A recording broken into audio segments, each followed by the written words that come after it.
20 जानेवारीच्या ट्रॅक्टर मोर्चाचा जरांगेंकडून सराव करण्यात आलाय। 20 जानेवारीला मुंबईकडे निघण्याच्या आधी जरांगेंनी हा सराव केलेला आहे। जरांगेंनी ही तयारी केलेली आहे।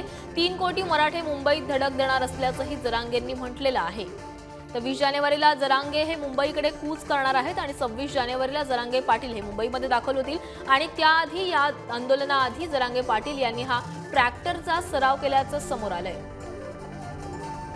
तर याबाबत अधिक माहिती देण्यासाठी आमचे प्रतिनिधी गौरव साळी आपल्यासोबत आहेत। गौरव, 20 तारखेला जरांगे पाटील हे मुंबईकडे कूच करणार आहेत आणि त्याआधी आता ही जोरदार तयारी सुरू असलेली दिसतेय। खरंय पाटील, जरांगे पाटील 20 तारखेला मुंबईकडे कूच करणार आहेत। त्या पार्श्वभूमीवर आज जरांगे पाटलांकडून स्वतः ट्रॅक्टर चालवून ट्रॅक्टरचा सराव करण्यात आलेला आहे। ज्या ठिकाणी 14 ऑक्टोबर रोजी मनोज जरांगेंची सभा झाली होती, त्या ठिकाणी त्या सभास्थळी मनोज जरांगेंनी ट्रॅक्टर चालवून हा ट्रॅक्टर सराव केलेला आहे। सरकारच्या परवा शिष्टमंडळाने आलेल्या अध्यादेशात काही दुरुस्त्या करून हा अध्यादेश व्हॉट्सअपला मला टाकला होता। त्यांनी प्रत्यक्षात येऊन या अध्यादेशावर चर्चा करावी असं जरांगे पाटलांनी म्हटलेलं आहे।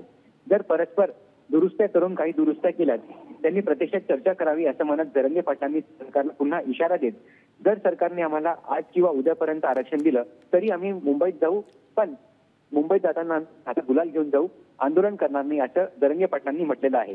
सोबतच ट्रॅक्टर हे आमचं वाहन आहे, हे चालवणं आमचं रोजचं काम आहे असं म्हणत हेच ट्रॅक्टर आमचं मुंबईत रक्षण करेल असं देखील जरांगे पाटलांनी मुंबईत जाण्याच्या आधी जाण्यात म्हटलेलं आहे। अंतरवालीसाठी नक्कीच गौरव, तर आपण बघतो आता 20 जानेवारीच्या ट्रॅक्टर मोर्चासाठी आता जोरदार तयारी सुरू असलेली दिसते। मनोज जरांगे यांनी स्वतः हा सराव केलेला आहे। धन्यवाद गौरव, तुम्ही दिलेल्या माहितीसाठी।